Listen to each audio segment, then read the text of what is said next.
हाल में ड्यूटी पर मौजूद एक सीआरपीएफ एहलकार ने मुबैना तौर पर खुद को गोली मारकर खुदकुशी कर ली। सरकारी एजाज के साथ लाश को उनके घर रवाना कर दिया गया। सीआरपीएफ की 4थी बटालियन में तैनात इस एहलकार की शिनाख्त बसंत नारायण साकिना जिला बक्सर बिहार के तौर पर की गई है और वो बनिहाल काजी कुंड 4 लेन टनल पर तैनात है।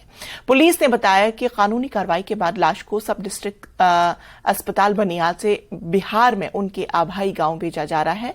पुलिस, सीआरपीएफ और ट्रैफिक पुलिस की तरफ से मैयत पर फूल पेश किए गए। बनिहाल पुलिस की केस दर्ज करके मजीद तफ्तीश शुरू कर दी।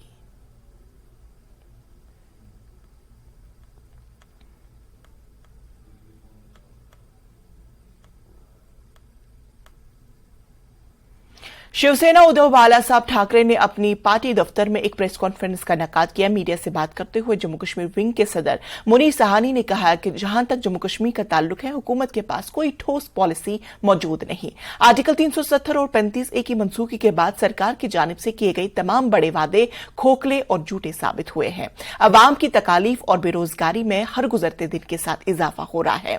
उन्होंने अवामी हुकूमत ही अवाम को दरपेश हर मसले का हल है। उन्होंने बीजेपी पर निशाना साधते हुए कहा कि जमहूरी अमल और रियासती हैसियत की बहाली के लिए सरकार की जानिब से कोई इक़दाम नहीं।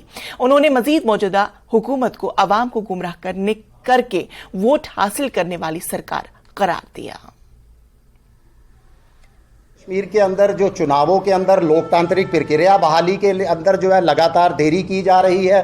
राज्य का दर्जा हमें लौटाने के अंदर केंद्र सरकार की तरह से किसी तरह का सकारात्मक संकेत नहीं मिल रहा, जिसका मुख्य कारण इस समय जनता समझ चुकी है। बीजेपी के नेता भी बहुत बेहतर तरीके से समझते हैं। वो है कि जनता की नाराजगी प्रदेश बीजेपी नेताओं के प्रति, प्रदेश बीजेपी नेताओं का जनाधार जो है वो लगातार खिसकता जा रहा है। इसीलिए जो है लगातार केंद्र सरकार जो है जम्मू कश्मीर में लोकतांत्रिक प्रक्रिया बहाल करने को लेकर टाल मटोल कर रही है। हाल ही के अंदर माननीय उच्च न्यायालय ने भी जो है लोकतांत्रिक प्रक्रिया बहाली को लेकर, राज्य का दर्जा बहाली को लेकर सवाल पूछे हैं केंद्र सरकार से, मगर केंद्र सरकार ने बड़ी आसानी से पूरी की पूरी जिम्मेदारी चुनाव आयोग पर डाल दी है। वहीं राज्य दर्जा बहाली को लेकर भी कोई निश्चय सीमा तय नहीं की गई, ना ही हमें कोई बताया गया है कि कब तक हमारा जो है वो राज्य का दर्जा बहाल किया जाएगा। डिजिटल मेले के जश्न के मुसलसल तीसरे दिन मिनी सेक्रेटरीट गांदरबल के अहाते में योगा सेशन का इनेकाद किया गया। इस योगा सेशन में आयुष और महकमा सेहत समेत जिला के मुख्तलिफ महकमों ने हिस्सा लिया। इस योगा सेक्शन का बुनियादी मकसद लोगों को उनकी सेहत से आगाह करना था। Additional district development commissioner Ganderbal के साथ चीफ मेडिकल ऑफिसर गांदरबल और district officer youth service and sports ने इस योगा सेशन में हिस्सा लिया। दरियासना एक बैनुल अक़वामी सतह पर कायम एक एनजीओ की तरफ से जिला इंतजामिया गांदरबल के ताउन से माजूरी मरकज चलाने वाले 2 कारों के जरिए लाउड स्पीकर के जरिए आगाही मुहिम चलाई गई, जिसमें खिदमात के बारे में मालूमात फराहम की गई।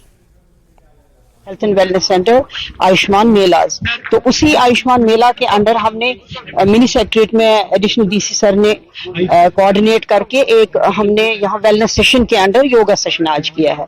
तो इसमें आयुष को भी हमने इनकॉर्पोरेट किया है। तो यहाँ पर बहुत सुबह 10 बजे से ये योगा सेशन हो रहा है। तो it is very good for the physical and the mental health of every individual. तो this is one of the, ये एक कड़ी है हमारे हेल्थ एंड वेलनेस, जितनी भी हम सर्विसेज देते हैं उसकी एक ये भी कड़ी है। और हमारे हेल्थ एंड वेलनेस सेंटर्स में अलग योगा रूम्स बने हुए हैं। तो ये हमने एक बड़ी पैमाने पे, जिसमें डिस्ट्रिक्ट एडमिनिस्ट्रेशन के भी काफी ऑफिसर्स हैं, हमारे एडिशनल डीसी गांदरबल है बैठे हुए, हमारे एडिशनल डिप्टी कमिश्नर हैं, हमारे डिफरेंट डिपार्टमेंट्स के आरएनबी के एग्जीक्यूटिव इंजीनियर्स हैं, हमारे अपने डिपार्टमेंट की आशा वर्कर्स हैं, डिस्ट्रिक्ट इम्यूनाइजेशन ऑफिसर, हमारे ब्लॉक मेडिकल ऑफिसर्स, सारे आपने खुद ही देखा होगा बहुत सारे एम्प्लॉइज हैं जिन्होंने इस सेशन में हिस्सा लिया। जेके बैंक खिदमत सेंटर एसोसिएशन ने श्रीनगर में एक प्रेस कॉन्फ्रेंस का इनेकाद किया। उन्होंने मुतल्लिका हुकाम को